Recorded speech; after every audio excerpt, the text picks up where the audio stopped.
근데 김경수 지사 사건 경우에는 최근에 개정판 책을 냈어요. 그죠? 예. 김경수 지사의 사람이 있었네라는 책이 이제 몇 년 전에 나온 책인데, 지금 그 대법원 확정 판결 직전에 개정 증거판을 냈는데, 대법원 확정 판결이 2021년 7월 21일 날 2년의 실형이 확정이 됐는데, 머릿말을 2021년 7월 21일 날 그날 김경수 지사가 썼어요. 그리고 이 책의 맨 뒤에는 이 상고심에서 본인이 냈던 진술서, 네. 진술문이 붙어 있습니다. 그렇게 해서 개정판이 나와 있죠. 그런데 이제 김경수 지사는 처음부터 끝까지 계속 무죄를 주장했는데 1, 2, 3심 모두 유죄를 받았잖아요. 예, 맞습니다. 징역 2년으로 이제 지금 수감이 됐습니다. 근데 뭐 우리 시청자 여러분들이 이 재판의 진행 과정을 충실하게 이렇게 뭐 충분하게 다 아시지는 못하겠지만 저는 법원이 1, 2, 3심 법원 모두가 이걸 판단하는 과정에서 보면 유죄 추정의 원칙을 적용했다고밖에 볼 수 없다 이거는. 왜냐하면 이제 증거들이 진술 이런 게 많은데 되게 진술이 왔다 갔다 했던 드루킹의 진술 이런 것들을 그냥 다 인정을 했거든요. 근데 그 합리적 의심의 여지가 없이 명확한 증거라고 볼 수 있나요? 그런 진술을?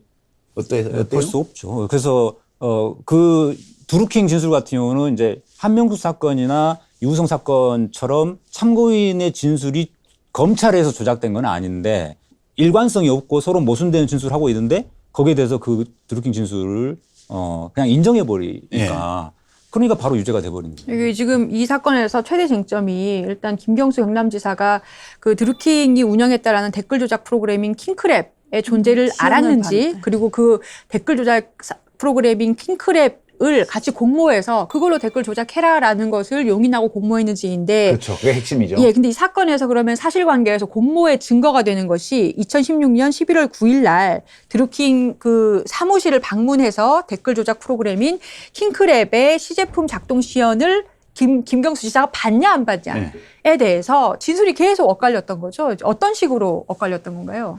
그게 이제 시간, 그러니까 김경수 지사가 사무실에 온 시간, 그다음에 김경수 지사가 사무실에 그 킹크랩의 사무실에 머물렀던 시간에 있었던 일들, 드루킹과 그 관련자들이 최초에 했던 그 타임라인에 대한 진술이 증거와 불일치했거든요. 근데 일단은 수사기관은 항상 그러잖아요. 진술에 일관성이 없어서 신뢰하지 않는다고 그러잖아요. 일단 말이 바뀌면 네. 특별한 동기가 없는 한, 왜냐면 앞에 말을 믿어야 될지 뒤에 말을 믿어야 될지 모르니까 특별한 뭔가 진술을 바로잡을 계기가 있다 이런 거에 대한 설명이 없으면 일단 진술에 일관성이 없어서 신뢰하지 않고, 이거 저희가 자주 쓰는 말이잖아요. 기계적으로 쓰는 말인데. 근데 일관되지 않은 진술이라도 증거로 채택됐다고 저는 일관되지 보거든요. 않은 진술의 특정 부분만 취합해갖고 네. 좀 이 대목에서 이제 판사들이 주로 쓰는 대법원 판결에 주로 나오는 게 자유심증주의. 자유심증주의. 표현이거든요. 그거를 좀 일반적인 용어로 풀면 좀 더 뭐라고? 쉽게 표현하면 아까 말씀하신 증거재판주의하고 연결되는 건데, 증거에 의해서 재판을 해야 되는데 그 증거에 대해서 신빙성이 있냐 없냐 여기에 대한 판단은 판사가 자유롭게 판단할 수 있다. 그러니까 재량이다 하는 거예요. 판사 재량이다. 판사 맘대로. 네, 그렇죠. 쉽게 말하면 판사 마음대로죠.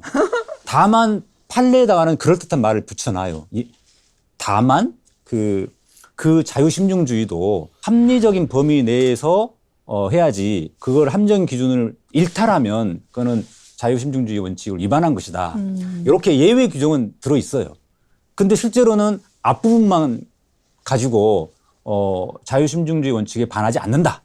이렇게 대법원은 그냥 판결해 버리는 거예요. 그래서 김경수 지사 판결도 대법원에서 네 분의 대법관이 소부해서 그냥 상고계약 해버리면서 아주 간단하게 썼습니다. 구체적으로 피고인 측의 주장에 대한 반론을 하나하나 하지 않고 항소심 판결이 자유심증주의 원칙에 위배되지 않는다. 이렇게 그냥 간단하게 배척해버렸어요.